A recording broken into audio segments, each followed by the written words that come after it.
Donc, côté chimie,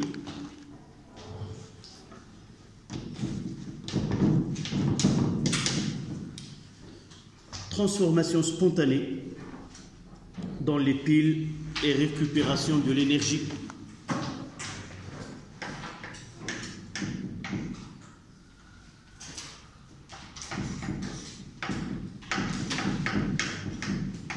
Transformation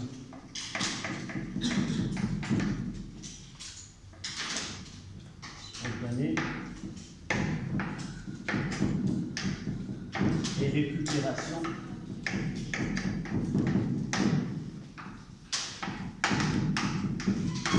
de l'énergie.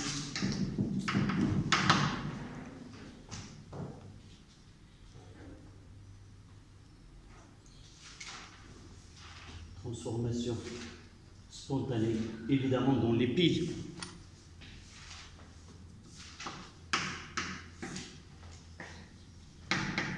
Dans les piles.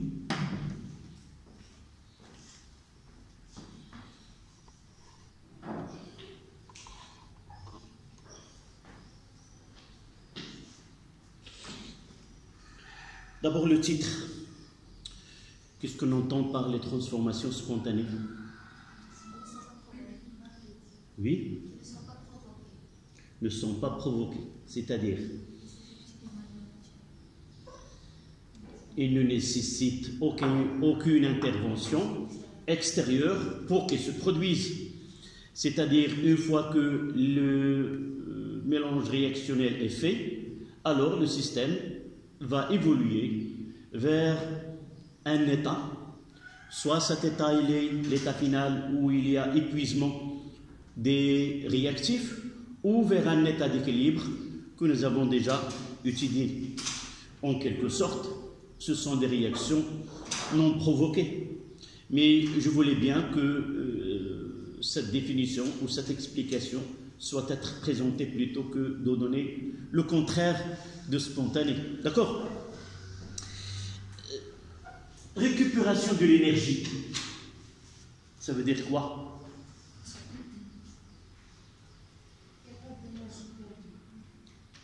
Récupérer, c'est obtenir, c'est en quelque forme, en quelque sorte, c'est le verbe que tu as utilisé, restituer, ou l'avoir d'une autre forme. Dans ce cas-là, on va essayer, évidemment on est en chimie, on parle de transformation. Ces transformations chimiques, d'une façon générale, qu'est-ce qu'on peut dire des transformations chimiques d'une façon générale? Nous l'avons déjà discuté. Les transformations chimiques, soit qu'ils sont des réactions exothermiques ou exoénergétiques, c'est-à-dire de donner de l'énergie ou de la chaleur au milieu extérieur. Oui? Allez, oui. Les chimies sont là. Tu passes par ce côté-là. Voilà. Tu ouvres les escaliers et tu donnes les clés à ton professeur. Donc, soit que le système, s'il vous plaît, on ferme cette porte.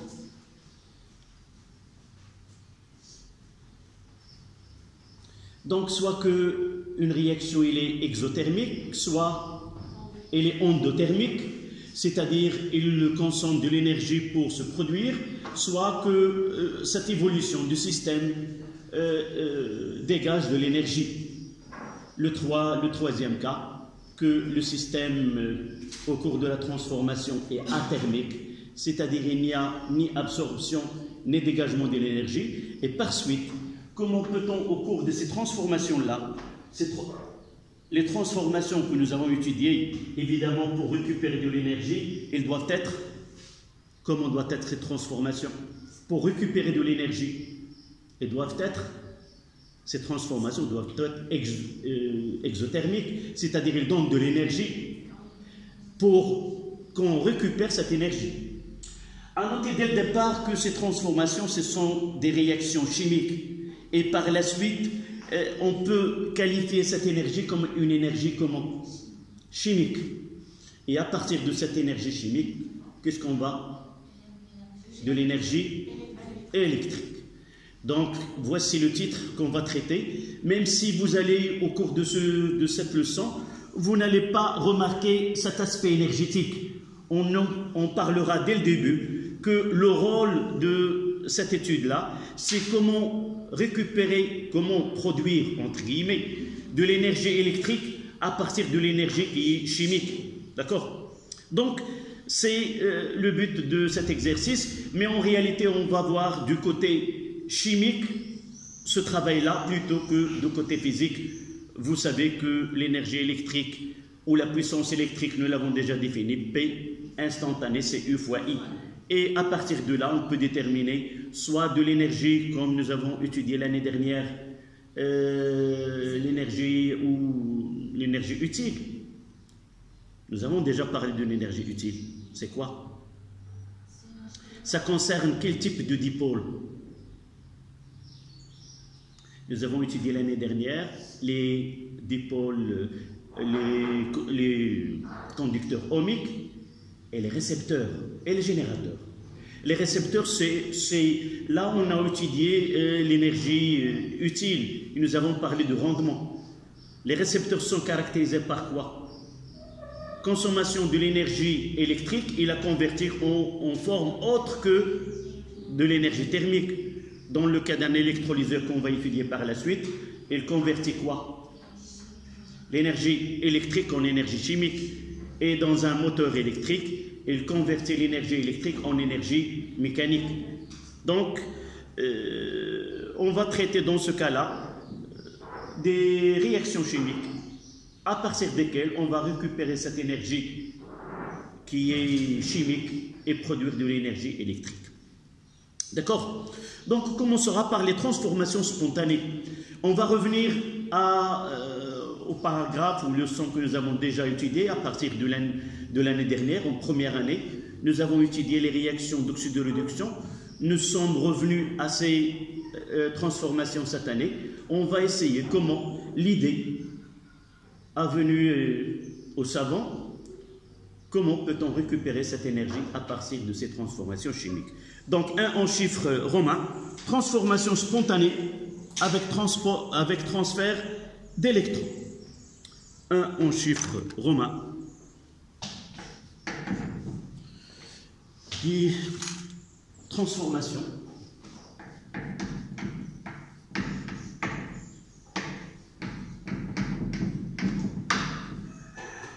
chimiques qui sont spontanées, évidemment.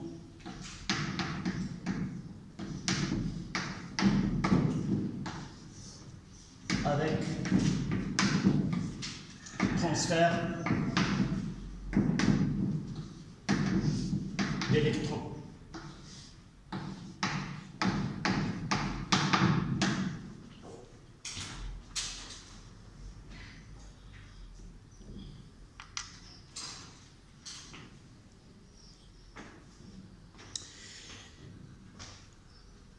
En quelque sorte, qu'est-ce qu'on peut remplacer ce titre par un titre qui est très simple? C'est étudier quoi? Les réactions. Lorsqu'on parle des transferts d'électrons, ce sont quel type de... Voilà, tout simplement, on va étudier des réactions d'oxydoréduction qui se produisent spontanément entre deux couples oxydoréducteurs, un réducteur qui va céder des électrons, un oxydant qui va capter ces électrons. Nous l'avons déjà fait. Ici, j'ai... avant, je l'ai mis hier, une solution de sulfate de fer avec une lame de zinc. Je vais le refaire maintenant et le voir vers la fin de la séance.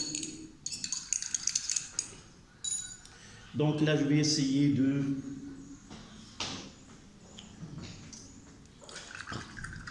C'est du sulfate de fer. Voilà. Des sulfates de fer. Je prépare une solution.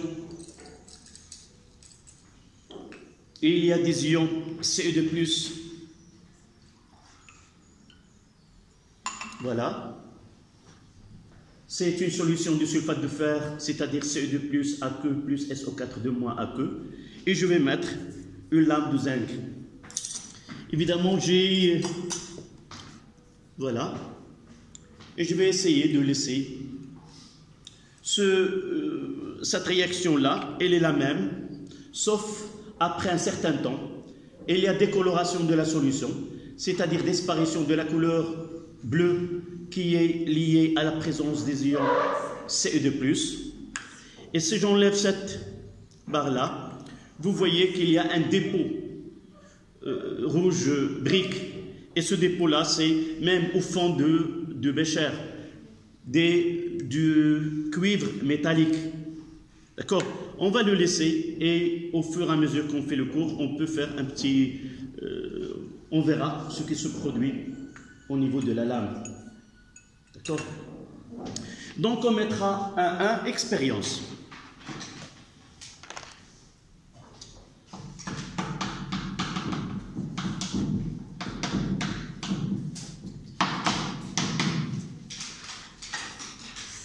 Je peux mettre ça, c'est entre le zinc et les ions Ce2+, comme je peux mettre, là j'ai une solution de chlorure de zinc, c'est-à-dire Zn2+, plus 2Cl-, pardon, elle est solide, le chlorure de zinc solide, et j'ai une lame de cuivre. Je peux préparer, là, cette solution.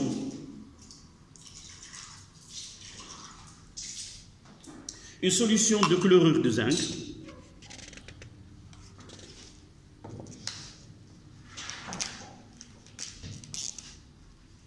Ou je peux même utiliser de la même façon le sulfate de zinc là.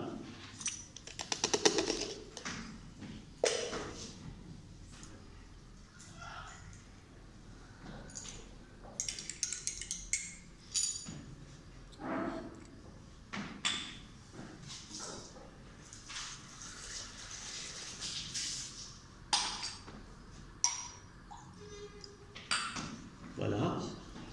Et je mettrai une lame de cuivre. D'accord?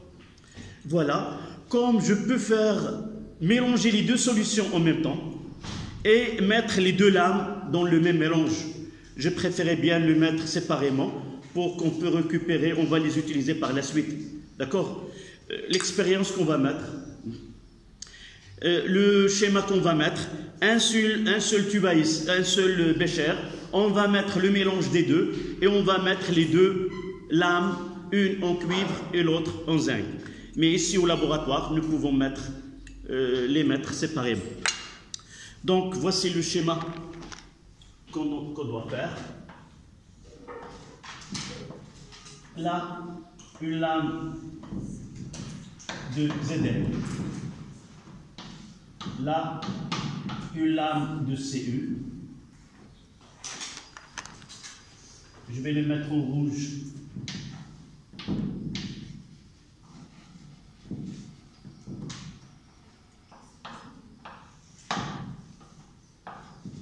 Solution de Ce2+, plus SO4 de moins, plus Zn2+, plus SO4 de moins. La solution aura une teinte bleue, puisque la solution de sulfate de zinc, elle est incolore. D'accord?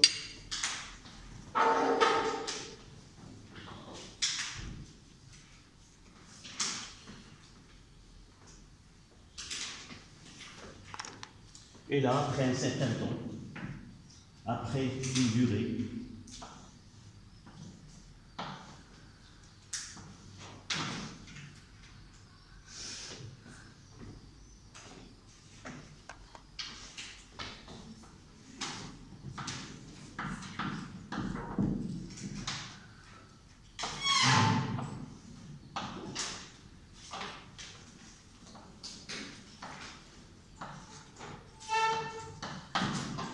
Là, c'est le Zn. Et là, le Cu.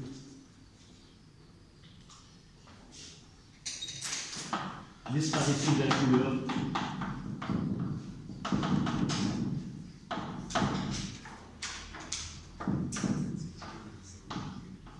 De la couleur bleue.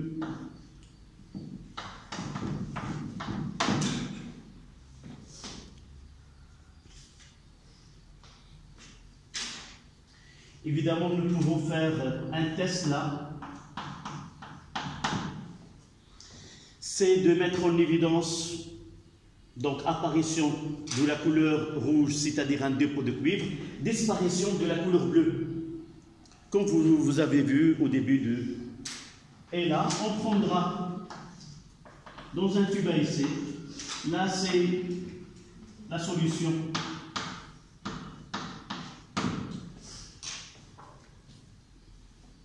Si nous laissons un temps très grand, donc il y a disparition des couleurs bleues, de la coloration bleue, c'est-à-dire épuisement de la totalité des ions Ce2+, et par la suite, en ajoutant de la soude, Na plus HO-,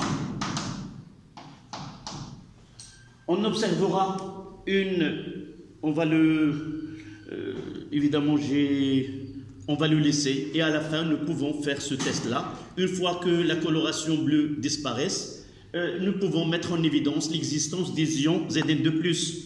Là, à mi-chemin si vous voulez, on ne peut pas parce qu'une fois que j'ajoute la soude, j'aurai deux précipités. Celui des ions Ce2+ restants et celui des ions Ce2+ formés. Plus on garde un temps très grand, plus le précipité blanc sera le majoritaire et le précipité bleu sera le minoritaire. Mais au début, là, c'est difficile de mettre en évidence l'existence des ions Zn2+. Donc là, on mettra un précipité blanc.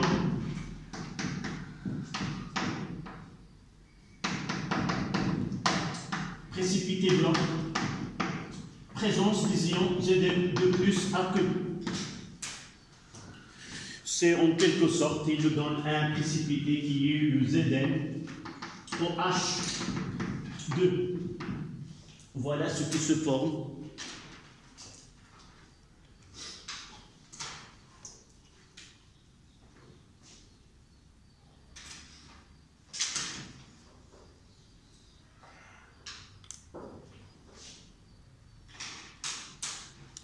Vous voyez là qu'il y a formation d'une couche, je vais m'approcher, voilà, regardez, ce dépôt uniquement dans la partie émergée de la lame, qui est rougeâtre.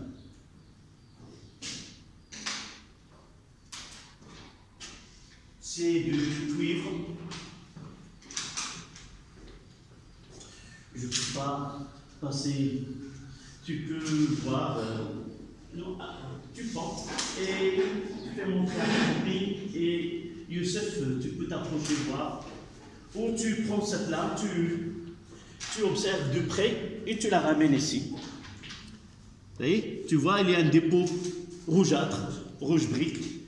C'est l'existant, c'est le... Voilà. Un dépôt rougeâtre.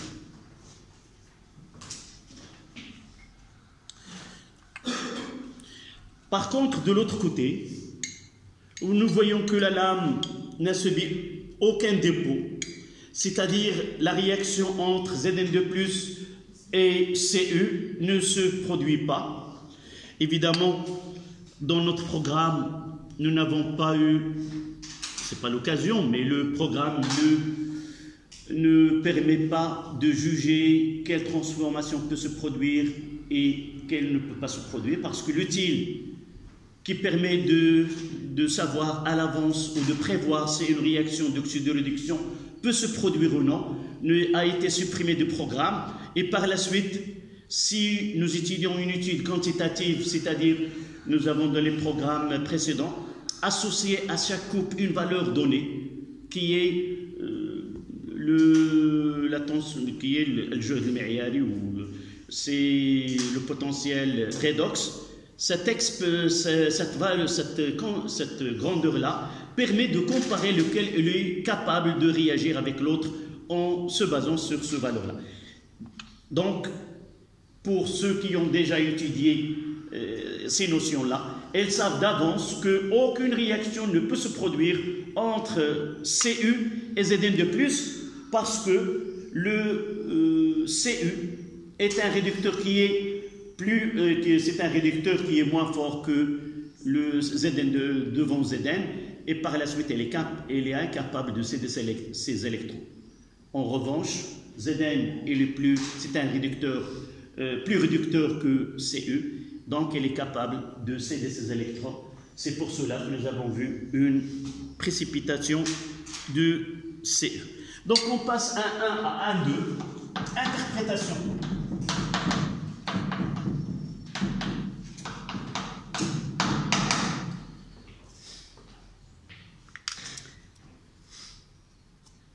Là, on est en train de préparer notre sujet principal, ou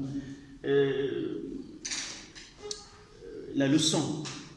La leçon, c'est d'abord, qu'est-ce qu'il y avait avant de parler des piles? On voyait qu'il y a un transfert d'électrons qui se passe directement du réducteur Zn au Cu2+. Donc, il y a un transfert d'électrons d'une façon directe. Et vous savez que ces électrons constituent dans un circuit quoi? C'est un courant électrique. Avoir un courant électrique et avoir une tension, c'est-à-dire avoir une puissance. C'est pour cela qu'on va penser à passer de ce passage direct à un passage comment? Maintenant, tu me donnes le contraire. Direct, indirect. Et nous utilisons que ce terme-là, passage indirect de ces électrons. Donc, vous notez à la ligne. La seule réaction qui se produit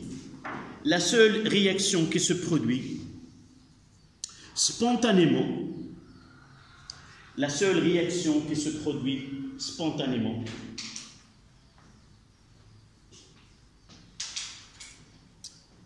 est celle qui se produit entre les ions Ce2+, la seule réaction qui se produit spontanément, est celle qui se produit entre les ions Ce2+, et la plaque de Zn.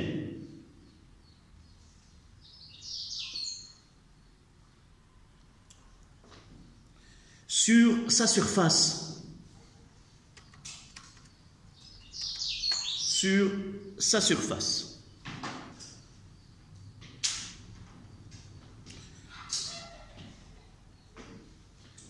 c'est-à-dire qu'on va mettre ce qui se produit pour C2+ sur Cu.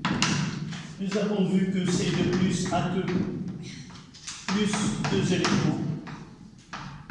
Nous donne, là c'est ce qui se produit, dans Cu.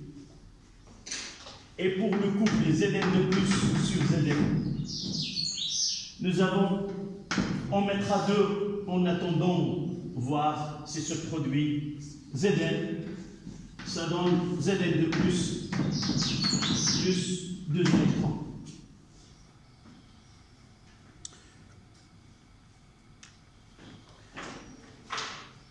Donc la réaction qui se produit, c'est Cu2+ à que plus Zn nous donne Zn2+ plus Cu. Là c'est solide et là c'est solide aussi.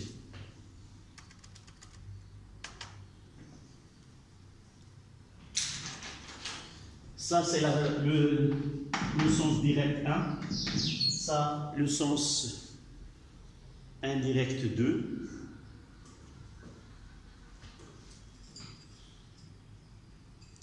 Une étude quantitative de cette transformation-là a permis de déterminer la constante d'équilibre K, qui est égale à 4,6, 10 à la puissance 36. 10 à la puissance 36.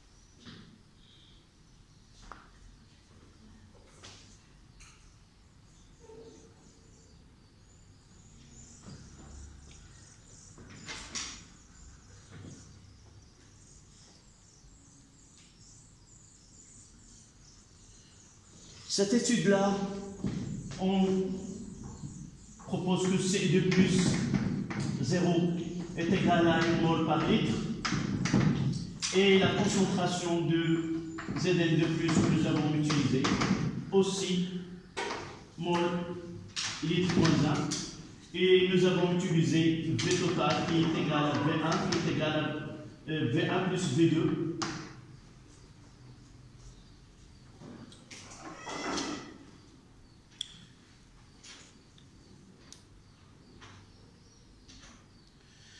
Donc, expérimentalement, c'est une transformation qui se produit spontanément.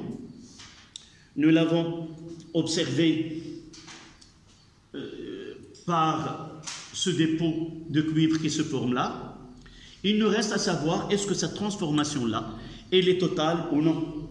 Et est-ce qu'on peut, à l'avance, prédire le sens dans lequel le système évolue. Donc, essayons de calculer la constante ou le quotient de réaction que IR qui est égal, donnez-moi cette expression, oui, c'est la concentration de Zn2 plus 0 fois 1 sur la concentration de Cu2 plus 0 fois 1, dans ce cas-là est égal à 1. En supposant évidemment la concentration c'est C1, C2, les mêmes concentrations comme ces données-là, et le volume total, ça sera V1 est égal à V2.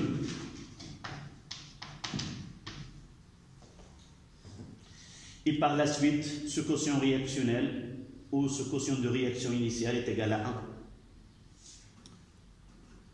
En utilisant,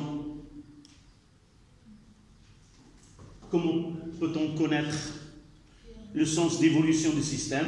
Donc, voilà, là c'est K est égal à 4,6 10 à la puissance 36.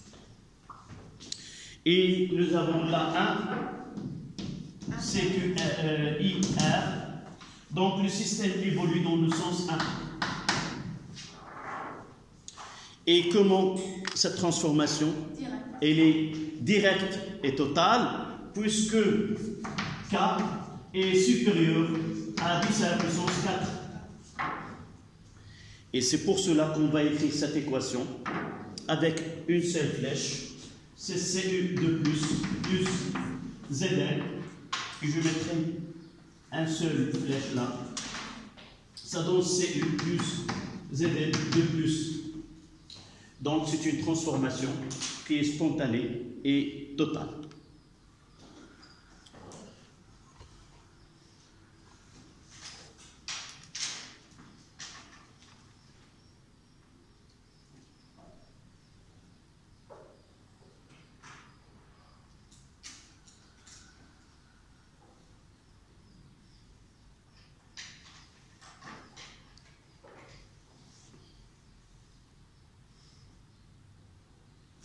Donc, nous pouvons dire, au lieu de dire dans le sens direct, nous pouvons dire une phrase qui nous donne ce qui se passe réellement à l'intérieur de mélange réactionnel.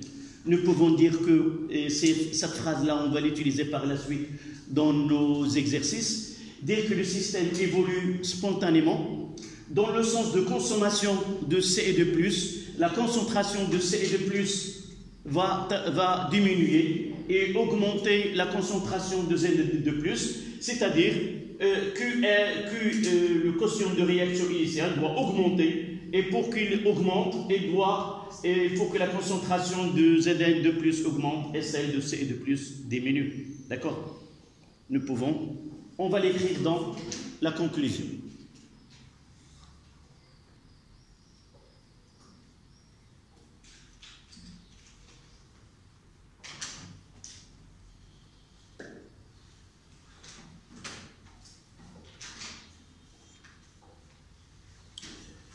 Donc, conclusion.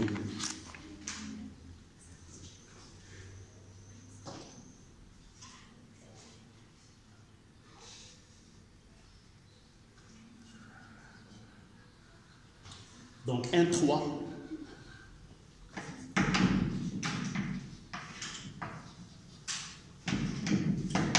Conclusion.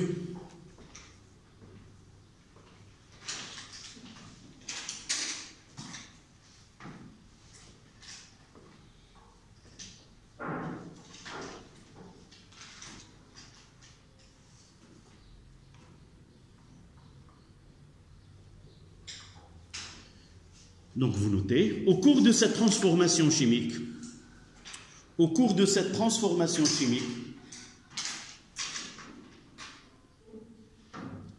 il se produit un transfert direct des électrons.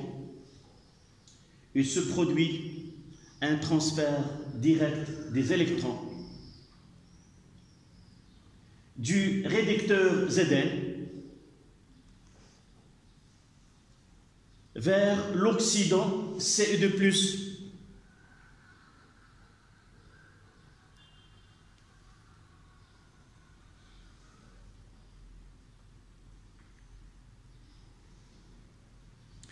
N'oubliez pas, ce n'est pas la peine de l'écrire sur le cahier, que les électrons ne peuvent plus être en solution. Les électrons se produisent entre les ions et le métal à sa surface. Ils ne peuvent plus passer dans la solution.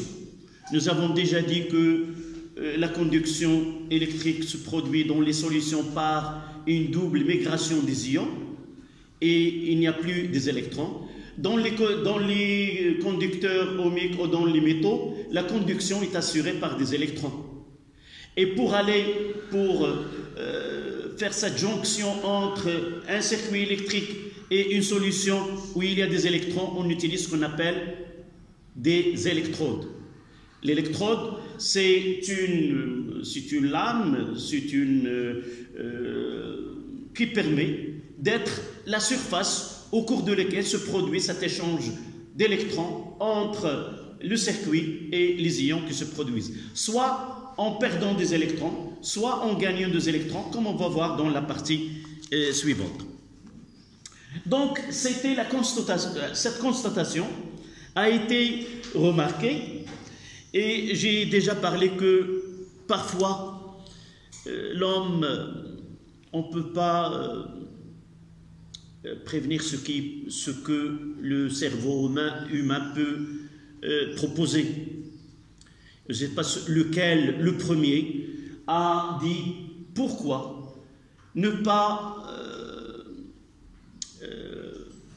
rendre ce transfert d'électrons d'une façon indirecte et de bénéficier de ce transfert indirect en produisant ce courant électrique.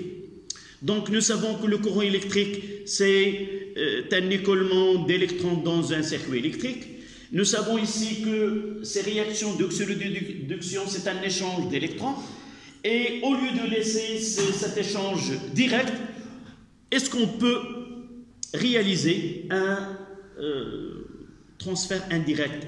C'est-à-dire, au lieu que les électrons passent directement de Zn vers Ce2+, on va les faire passer dans un circuit électrique et venir par l'autre côté et réagir avec Ce2+. Et de là naît ce qu'on appelle une pile.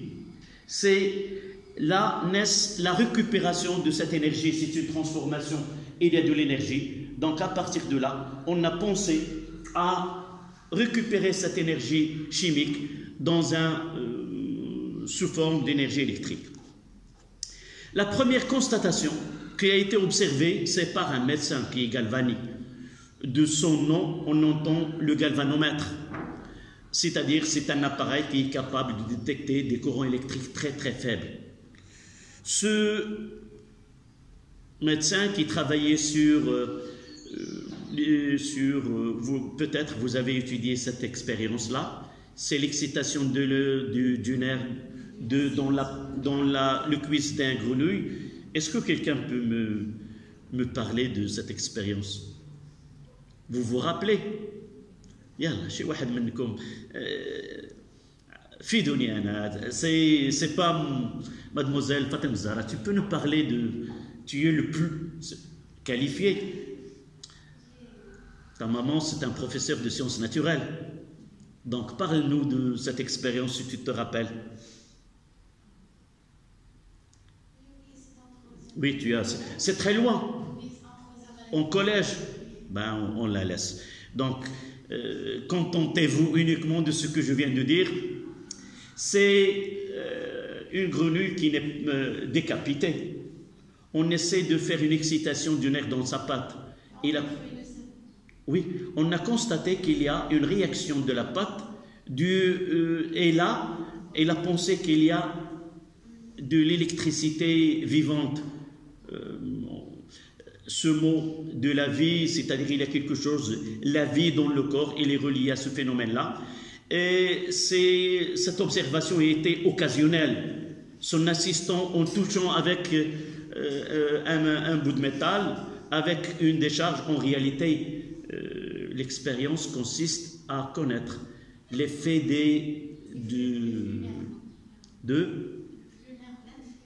Oui, non, l'expérience, c'est les tonnerres et les éclairs.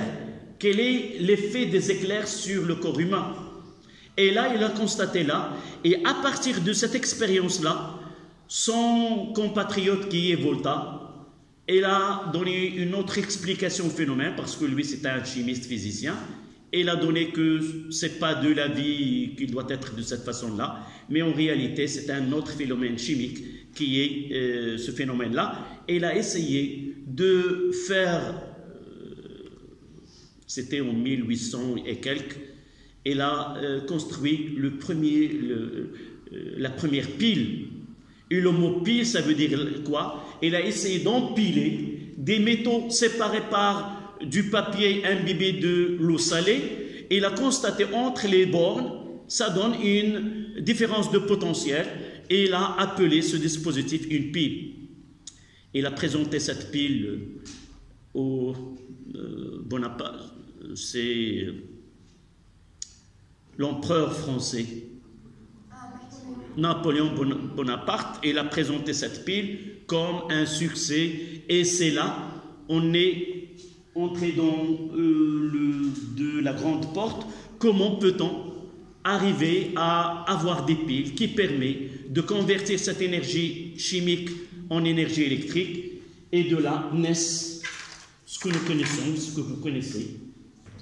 Là, une pile de 9 volts, ça c'est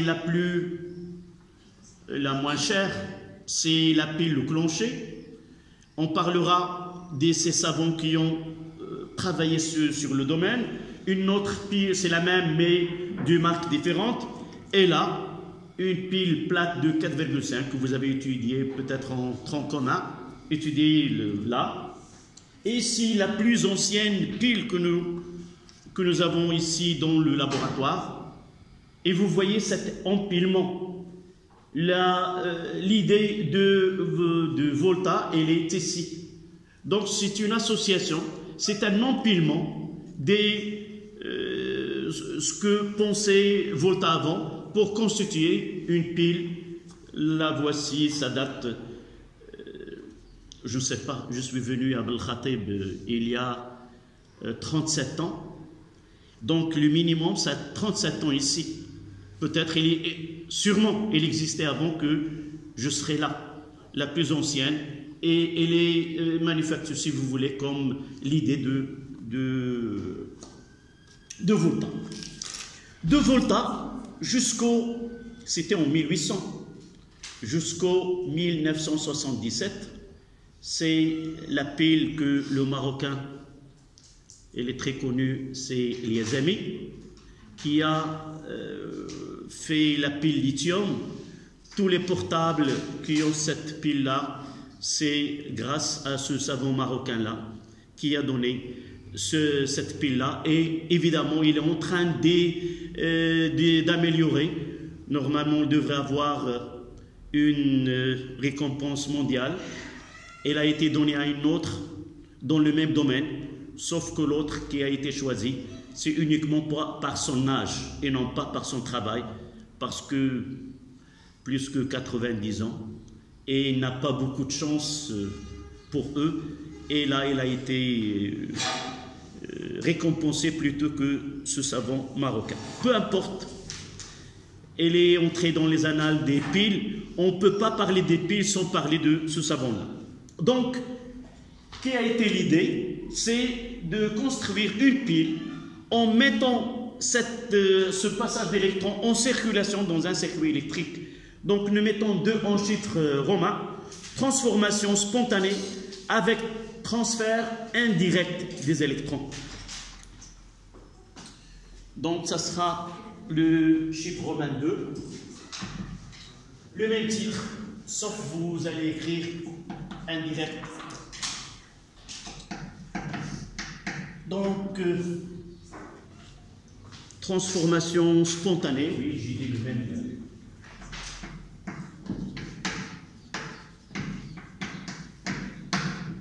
Transformation spontanée avec transfert indirect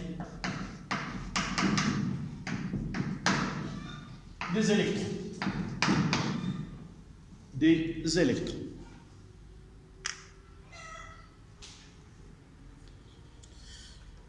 Un petit problème que on étudiait ceci dans l'ancien programme. En réalité, dans les piles, on étudiait les différentes piles qui ont été élaborées par les savants. Nous avons d'abord la pile Volta. Celle qu'on va faire, c'est pas la même pile. Entre 1800 et 1000 jusqu'à maintenant, ça fait beaucoup de savants, ils ont participé à l'amélioration de ces piles-là. La première confrontation à un phénomène qui nuit le fonctionnement de la pile, c'est la dépolarisation. C'est-à-dire, lorsqu'on fait fonctionner une pile, il se produit ce qu'on appelle des transformations principales. C'est ces transformations qui sont capables de donner ce courant électrique et cette énergie électrique. Mais en parallèle, il y a des transformations qui sont nuisibles à cette transformation. En réalité, la première pile a utilisé des lames cuivre-zinc en utilisant une solution de sulfate de cuivre dilué. Et le problème dans on ne va pas le traiter, le problème dans cette pile, c'est qu'il y a formation de gaz H2, et ce gaz, une fois qu'il se forme, il englobe, si vous voulez, il se dépose sur la lame, il empêche les ions à arriver à la lame, et il donne une augmentation, une résistance à ces ions, et on appelle une tension, une surtension. Ça veut dire, avec le temps, avec le fonctionnement, la pile, elle va perdre de sa puissance et finit par ne pas fonctionner. En réalité, c'est le même. On aura là dans les piles le clocher. Parfois, ne jetez pas les piles qui sont entre guillemets usées, laissez-les dans un tiroir et à partir d'un certain temps, elles peuvent fonctionner. C'est le même, surtout pour les horloges. Une fois qu'ils ne fonctionnent pas, je les mets dans un tiroir. Et une fois que celle qui a été en service ne fonctionne pas, je reviens à l'autre. C'est quoi? Ce phénomène-là, dont souffrait cette pile-là, a été amélioré. C'est pour cela qu'on trouvera plusieurs savants qui ont travaillé dans le domaine. Il viendra par la suite, après Volta, il viendra Daniel. Il va essayer de minimiser ce phénomène de polarisation. Et par la suite, il viendra le clocher. de passer d'une pile, d'une forme donnée à une autre, et elle finira par élaborer cette pile-là qui porte le nom de ce savant-là, la pile de plancher. Et à partir de là, il y a d'autres piles. La même, c'est le même principe. Celle-là, à l'intérieur, il y a 3 de ces piles-là avec des formes différentes. Donc, pour les mettre en circulation d'une façon indirecte, on fait ce schéma-là. Donc, 2, 1.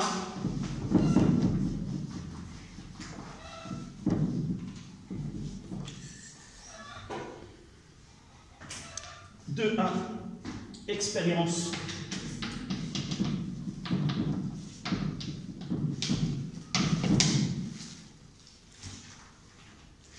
Donc, je mettrai on prendra 5 minutes et on fera ceci par la suite. Donc, une petite pause.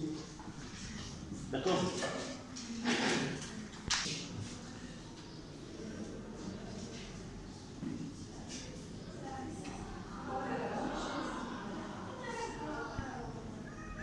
Voici la lame.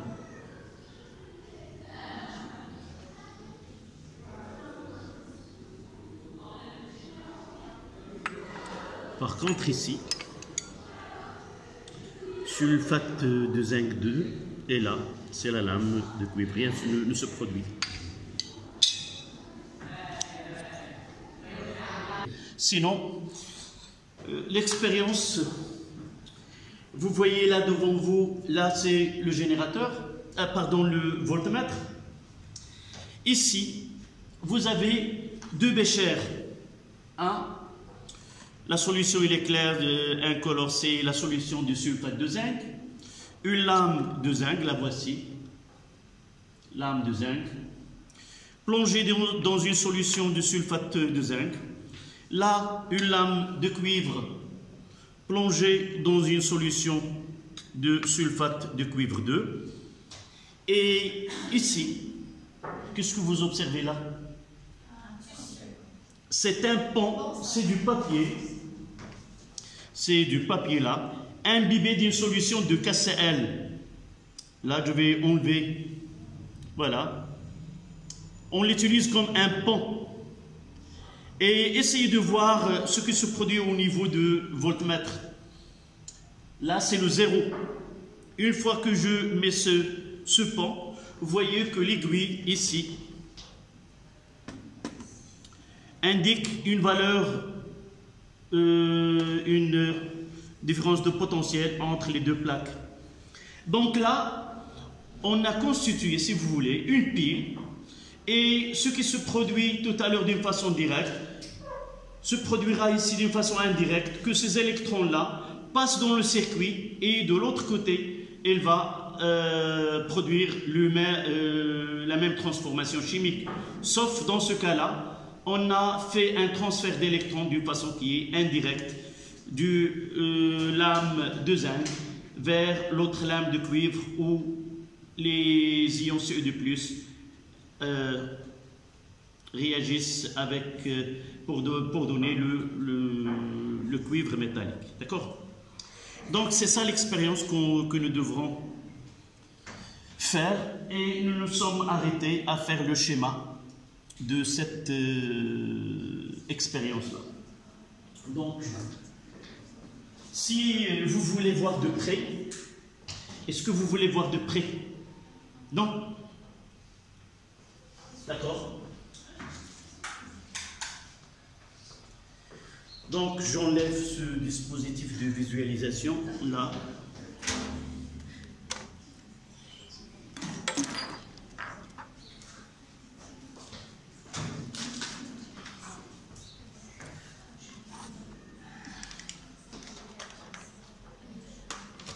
Voilà.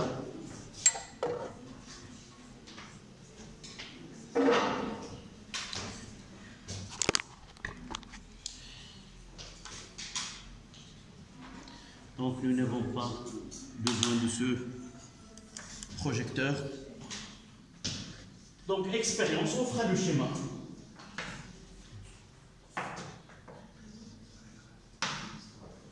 Évidemment, au laboratoire, nous utilisons ce chiffon-là, ou un papier filtre, ou un papier de nettoyage.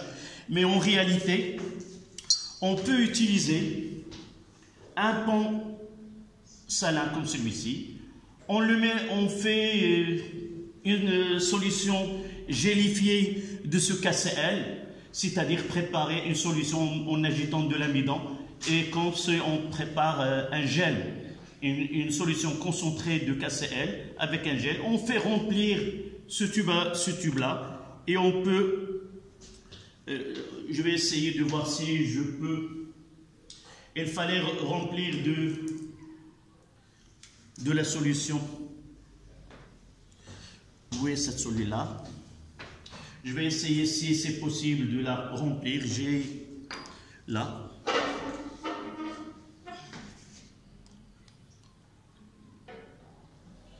Essayer de remplir.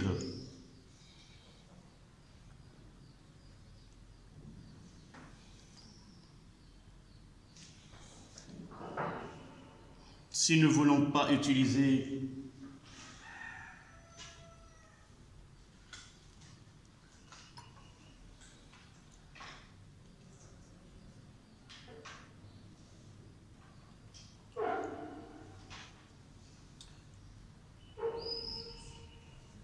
donc de là, on le mettra comme ça. Évidemment, il doit être rempli. Si nous voulons plus utiliser, voilà. Si nous voulons plus utiliser, mais dans ce cas-là, c'est pas rempli. Il doit être rempli. Lorsqu'il est gélifié, c'est facile de le remplir. Et on bouche d'un côté, puis on le remettra. Et nous avons là un pont salin, si vous voulez, qui est plus commode que celle que j'ai utilisée ici. D'accord? Donc, on continue. Là, je vais mettre ce pont de cette façon-là et non pas un papier filtre.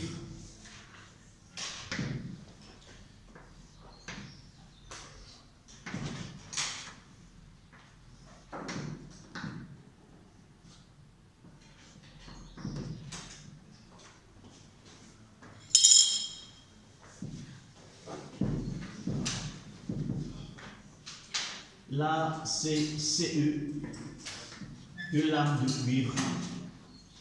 Là, une lame de Zn. Solution de Zn de plus SO4 de moins. Là, une solution de CE de plus SO4 de moins.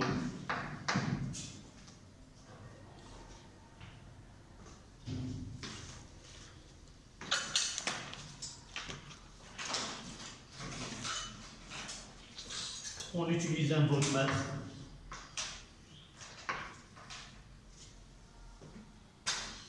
Oh, ça, j'ai pas. Je vais vous montrer comment j'ai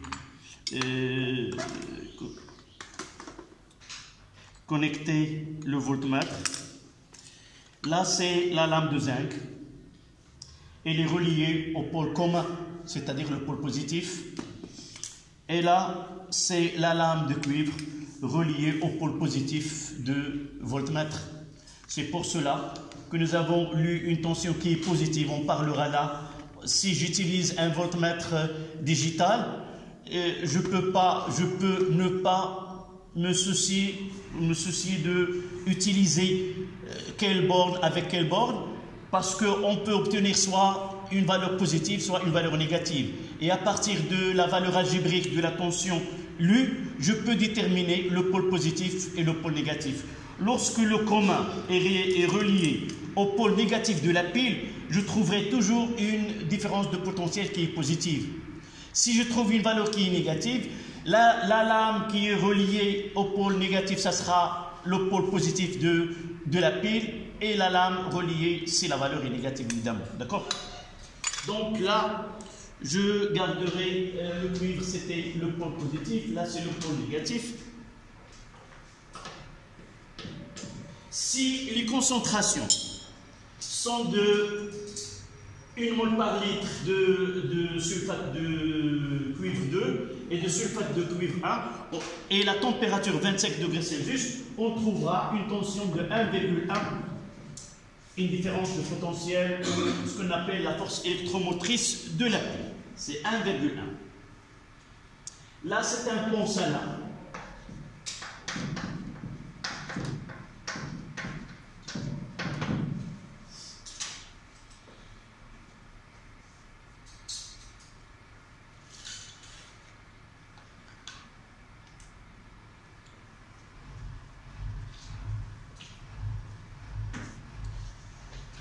Là, c'est un compartiment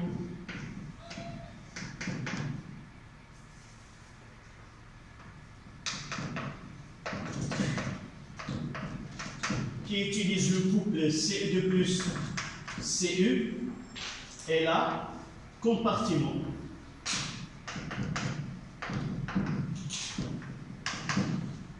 pour le couple Zn2 plus sur Zn. Donc, en quelque sorte, une pile, c'est une association de deux demi-piles ou deux compartiments. Chaque compartiment nécessite un couple oxydoréducteur qui va participer dans sa transformation chimique ici. Donc là, c'est le pôle positif. Et là, c'est le pôle négatif ou le commun.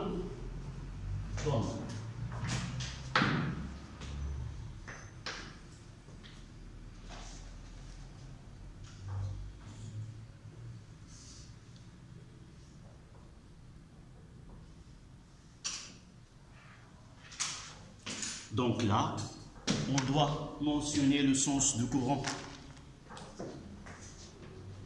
Donc il y a un courant électrique I.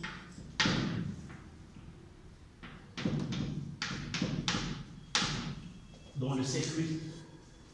Ça veut dire qu'il y a un déplacement des électrons dans le sens opposé.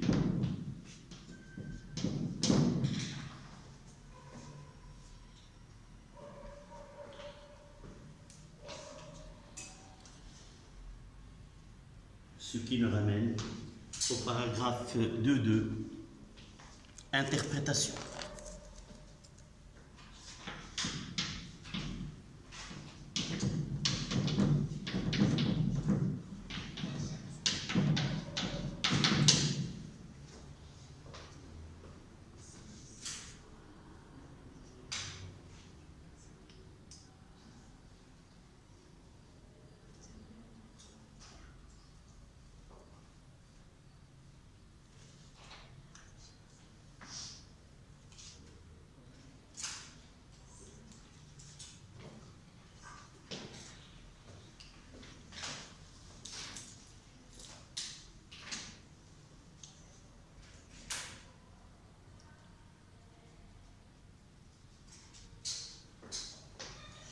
Là,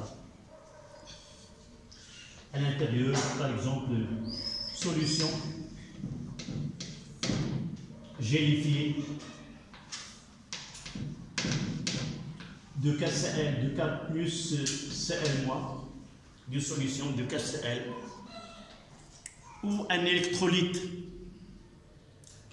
Un électrolyte, c'est-à-dire ou un sel, un pont salin, c'est-à-dire un sel, c'est un ion. Par exemple, K plus Cl-, c'est un sel. C'est pour cela qu'on appelle le pont salin. On va voir le rôle de ce pôle salin. Oui, de la pile, de là. Le sens du courant, c'est la borne positive. Et là, c'est la borne négative. Donc, le courant sort de... On parle... là, ce n'est pas le générateur. Donc, le sens...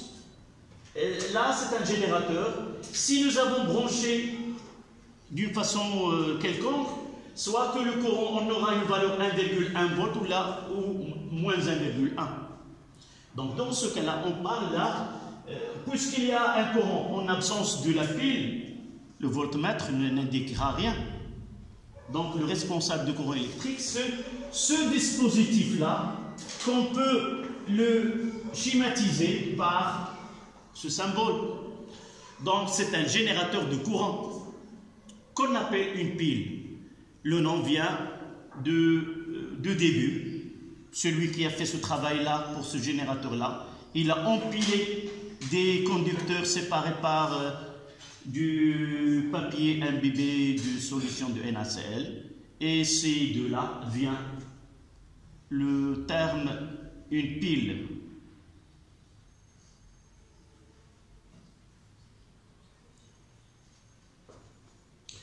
Donc on passe à deux interprétations.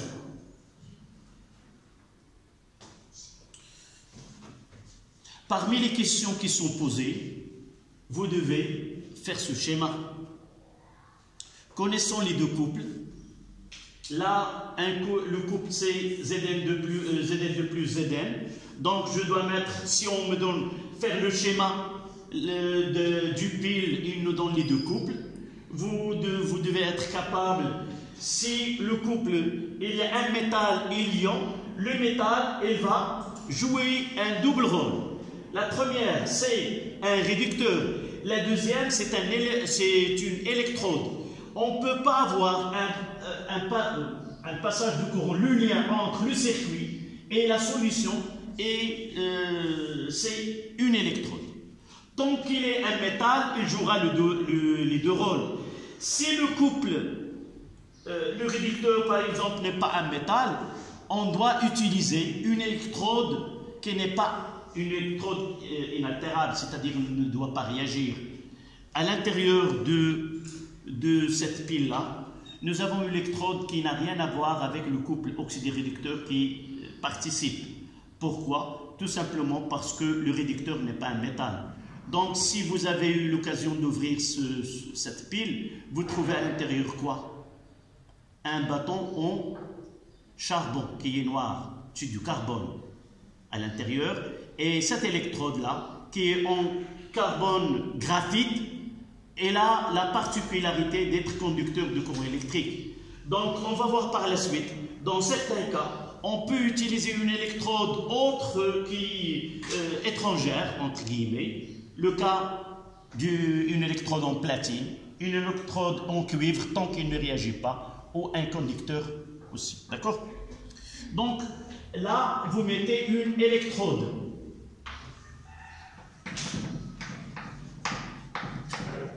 C'est le lien entre la solution et le circuit électrique. De même, Zn. Donc, à la ligne, en réalisant un circuit électrique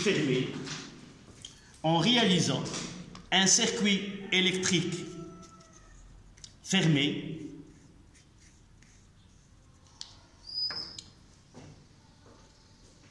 à partir de deux compartiments,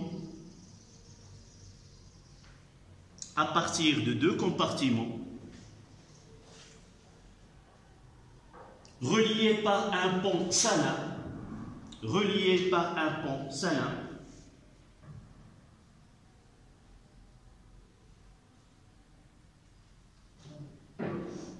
on constate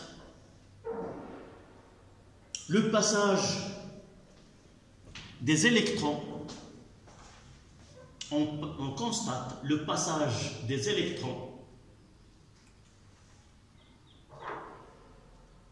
à l'extérieur de la pile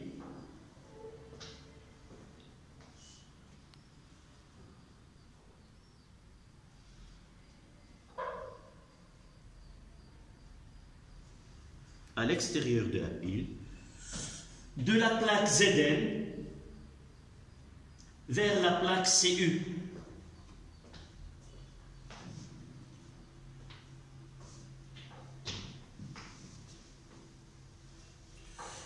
Donc, comment c'est de 3, détermination de la polarité de la pile. De 3, détermination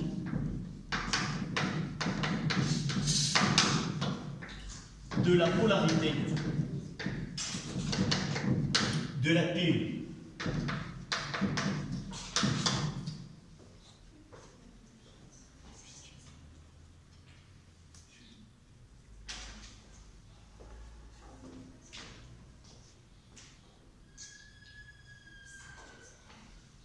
D'abord, on va revenir à ce qui se passe là.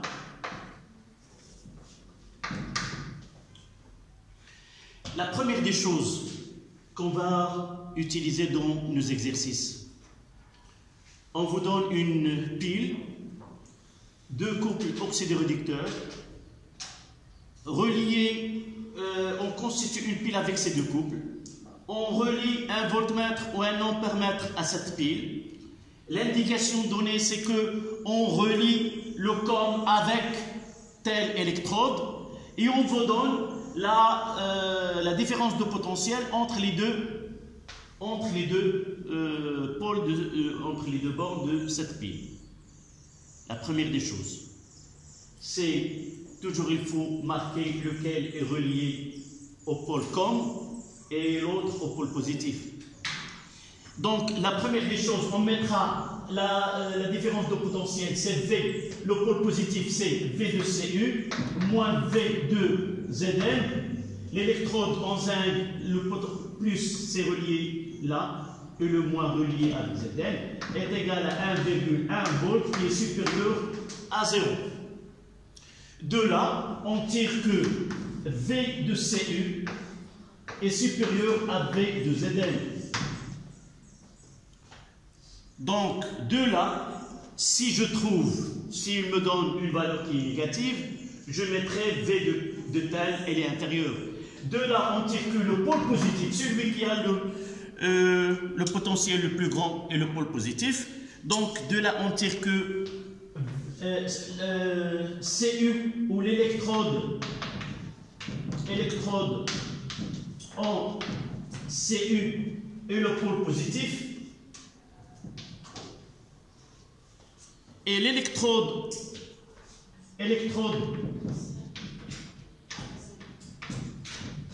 en Zn, c'est le pôle négatif. Le pôle négatif. Donc c'est la première des choses. On peut déterminer la polarité à partir d'utilisation d'un appareil de mesure, soit un voltmètre, soit un ampèremètre. Voici la première, là, 2-3 déterminations de la polarité. On mettra un petit point là, un astérisque, c'est utilisation d'un appareil de mesure.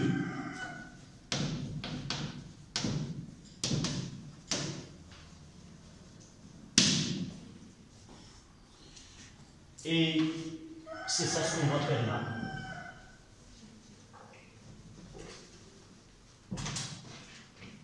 Donc V de CU moins V de ZN est supérieur à 0. Ça veut dire que V de CU est supérieur à V de ZN. Donc CU, l'électrode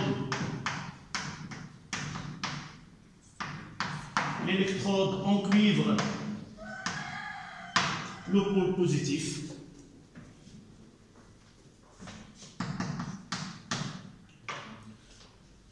Donc ça crée le pôle positif et au-dessous l'électrode en zinc, c'est le pôle négatif.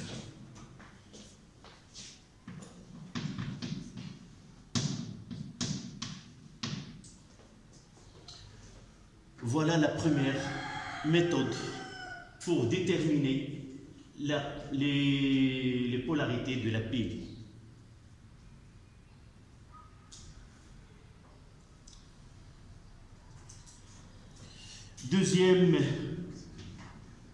Deuxième point,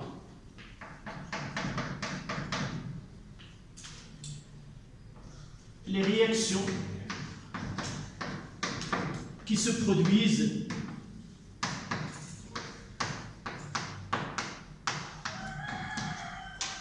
au niveau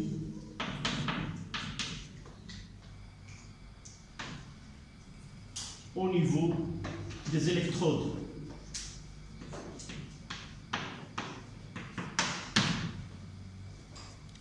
C'est-à-dire, dans un exercice, on ne donne aucune information sur l'utilisation d'un ampèremètre ou d'un voltmètre. Par exemple, on constate un dépôt de cuivre sur la lame de telle. D'accord? Il nous donne une indication relative à ce qui se passe au niveau de deux électrodes. Donc nous, on est en cours, on va essayer d'écrire ce qui se produit au niveau de la pile et de tirer une conclusion. Comment peut-on relier le pôle positif à une transformation chimique? Donc là, qu'est-ce que j'ai fait les électrons là? Je commence au niveau de l'électrode en Cu, en cuivre. Qu'est-ce qu'il va se produire? Là, il y a un apport, les électrons entrent par cette électrode. Là, il y a les ions Cu2+. Donc, qu'est-ce qui va se produire? Ce Cu2+, plus 2 électrons, ça donne Cu. Donc là, c'est une réduction. Il se produit une réduction. Donc, là où il entre les électrons, c'est le sens contraire du sens conventionnel. Nous savons dans un générateur, le courant ça sort par le sens conventionnel de pôle positif. Donc là, consommation des électrons, là c'est une réduction.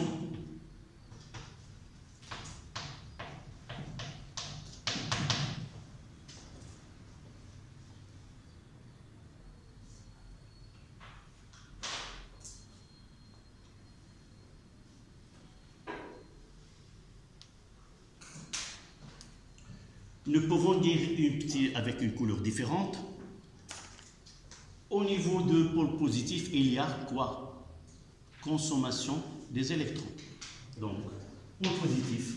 Donc, je vais effacer ceci.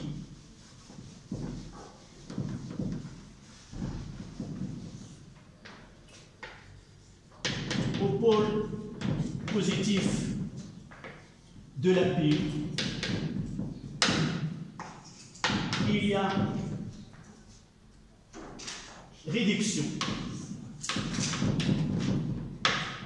c'est-à-dire consommation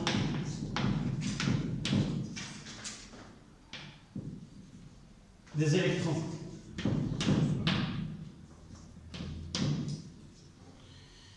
Et par l'occasion, on appellera cette électrode comme cathode. Donc, deux nominations on va utiliser pour les électrodes, cathode et anode. Rappelez-vous bien, la réduction, ça commence par une consonne R, et la cathode, ça commence par une consonne qui est C. L'anode, ça commence par une voyelle A, et l'oxydation par une voyelle qui est O. D'accord? Ou d'une autre manière, dans la réduction, il y a le C, la cathode, et dans l'anode, il y a le A. Dans l'oxydation, il y a le A qui donne allusion à l'oxydation. Donc, c'est mieux de prendre une règle comment? Donc, réduction. On appelle cette électrode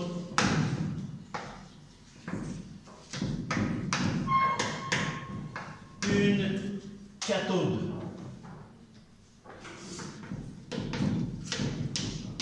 On dit qu'il y a une réduction cathodique et une oxydation anodique. Donc, électrode en Zn. Entre parenthèses, nous pouvons dire production des électrons. C'est de là que sortent les électrons. Donc, on produit des électrons. Et la réaction qui produit des électrons, c'est l'oxydation. Donc, c'est Zn. Elle va donner Zn2+, plus 2 électrons. Et de là, on notera de la même façon, on appelle au pôle négatif de la pile se produit l'oxydation.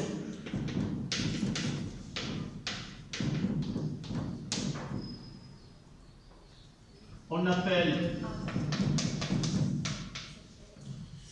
cette électrode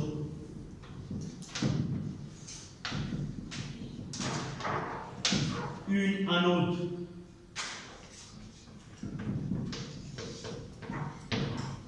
Et on parlera de l'oxydation anodique dans ce cas-là.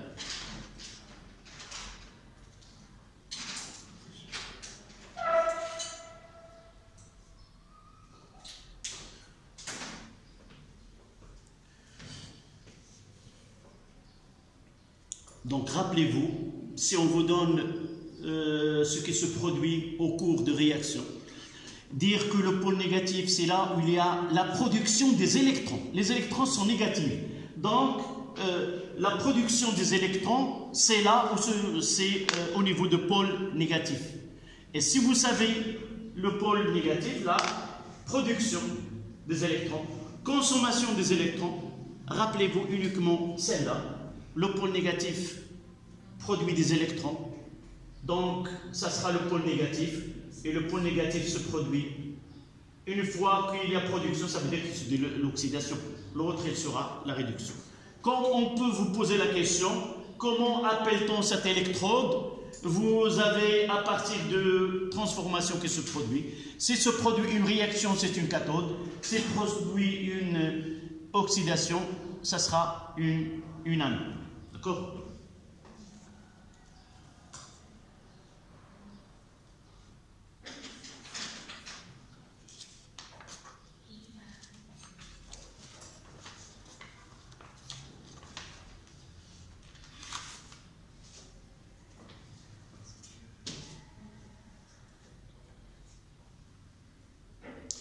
Maintenant, on va revenir à cette pile et voir au cours de fonctionnement qu'on va voir par la suite.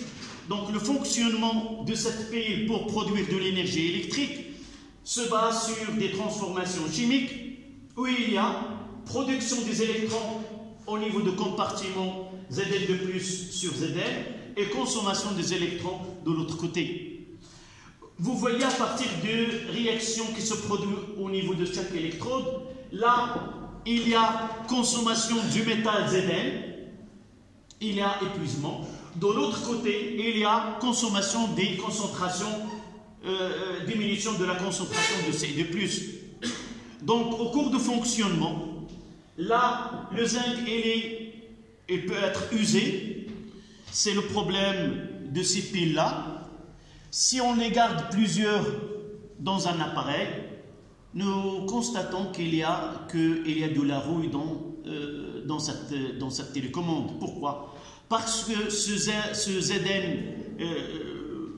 là, cette carcasse cette carcasse-là, c'est de zinc. Et c'est lui l'électrode, cette électrode-là. Elle est consommée au cours de fonctionnement. Il finira par percer, donc il sera, et la solution qui est à l'intérieur, il va passer dans la télécommande ou l'appareil utilisé. En réalité, on parle de ce qu'on appelle une pile sèche. Je vais vous envoyer la pile de pile, la pile Leclanché comme il a été conçu par ce savant Georges Leclanché, et celle-là. Même à l'intérieur, il y a une solution gélifiée, c'est-à-dire il y a toujours un liquide, mais ce n'est pas de la même façon que là. D'accord? Et il finira, ce liquide-là, par quitter l'enceinte de la pile et endommager l'appareil. Donc, là, il y a, j'ai dit qu'il y a une consommation. Donc, au niveau des lois de la physique, en réalité, au cours de fonctionnement dans le compartiment Zn de plus sur Zn, les ions SO4 de moins ne participent pas dans la réaction. de deux côtés. Donc, qu'est-ce qui va se produire au cours de temps? On aura la concentration de Zn de plus diminue. Donc, on doit avoir ce qu'on appelle la neutralité électrique au niveau de ce compartiment-là. C'est pour cela, ce pont-salin, il y a le K+, et le Cl-, c'est eux qui vont participer de deux manières. La première des choses, c'est ce pont salin, je parlerai de pont salin. Ce pont salin, il va essayer de fermer le circuit, c'est-à-dire il y a une solution électrolytique et les conductrices de l'électricité, la première des choses. Et la deuxième des choses, on utilise une solution saturée qui est gélifiée, c'est-à-dire il y a une grande quantité de cet électrolyte. Qu'est-ce qu'elle va faire, ce K plus Cl- de le pont? Vers le côté de ce compartiment, il y a migration de quoi? Pour avoir une neutralité électrique. Donc, il y a Zn, chaque Zn de plus se transforme, chaque Zn se transforme en Zn de plus. Il faut avoir l'anion correspondant. Il n'y a pas SO4 de moins. Donc, qui va passer dans ce compartiment à partir de K+, et de Cl-? Qui va passer? Il y a production de Zn de plus de nouveau. Il nous faut un anion, c'est-à-dire un Cl-. Donc, lorsque Zn de plus se forme, il va passer du pont salin vers ce compartiment, deux ions Cl- pour donner la neutralité électrique. Voyons de l'autre côté, qu'est-ce qui va se produire? Il y a consommation de Zn de plus, elle reste SO4 de moins. Pour avoir la neutralité électrique, lequel des deux il va migrer vers ce compartiment? C'est l'ion positif, c'est K+. Vous suivez ou? Je vais faire un petit schéma.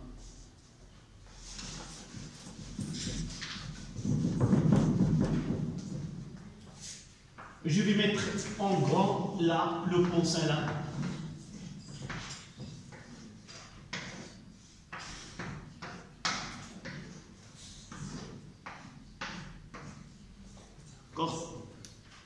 Ici, c'est... Qu'est-ce que nous avons fait de ce côté-là? L'électrode en cuivre. Donc, nous avons dit que les électrons arrivent là. Et ces électrons, deux électrons, il y a un Ce de plus. En réalité, nous avons utilisé une solution qui est neutre dès le départ, c'est Ce de plus SO4 de moins. Voyons cet ion-là, Ce de plus, qui va passer de l'état ionique à l'état métallique. Donc, elle reste l'ion pour cet ion SO4 de moins. Et là, j'ai K plus Cl-. Donc, pour avoir cette neutralité, je dois avoir la 2 plus. L'ion que j'ai, c'est K+, il a une seule charge. Donc, celui-ci, il va passer dans la solution 2K+, avec SO4 de moins, ils vont donner, réaliser cette neutralité électrique. Au fur et à mesure qu'il y a précipitation ou un dépôt de cuivre sur la lame, il y a migration des ions K+ de ce côté-là. Voyons de l'autre côté. Ici, j'ai la plaque de zinc. Qu'est-ce qui va se produire? La Zn, elle va passer en Zn de plus. Est-ce que... Non. Pas encore. Nous aurons le temps de finir. Là, le Zn, elle passe au Zn de plus. Et pour passer, ces électrons vont passer là. Deux électrons. Et ces deux électrons qui vont passer et arriver de l'autre côté. Donc en réalité, ce que nous avons avant la formation de ces Zn de plus, nous avons une neutralité électrique Zn de plus SO4 de moins. Avec ce nouveau arrivé de Zn de plus, nous n'avons pas SO4 qui lui correspond pour réaliser cette neutralité électrique. Donc, qu'est-ce qu'il va se produire? Il va obliger 2Cl- passer aux solutions et former Zn2 plus de Cl-. Et à partir de là, on réalise ce pont Salala, réalise deux travaux si vous voulez. La première des choses, c'est fermer le circuit, et la deuxième, c'est réaliser une neutralité électrique dans les deux compartiments. Il reste à penser à l'avance ce qu'il va se produire. Donc vous voyez qu'au cours de temps, il y a un dépôt de cuivre. Donc je peux utiliser la lame de cuivre de faible masse parce qu'il ne sera pas consommé. Mais qu'est-ce qu'il va être consommé? Si on les ions de plus. Donc qu'est-ce que je dois prévenir à l'avance? Utiliser une solution saturée de sulfate de cuivre 2. C'est-à-dire quoi?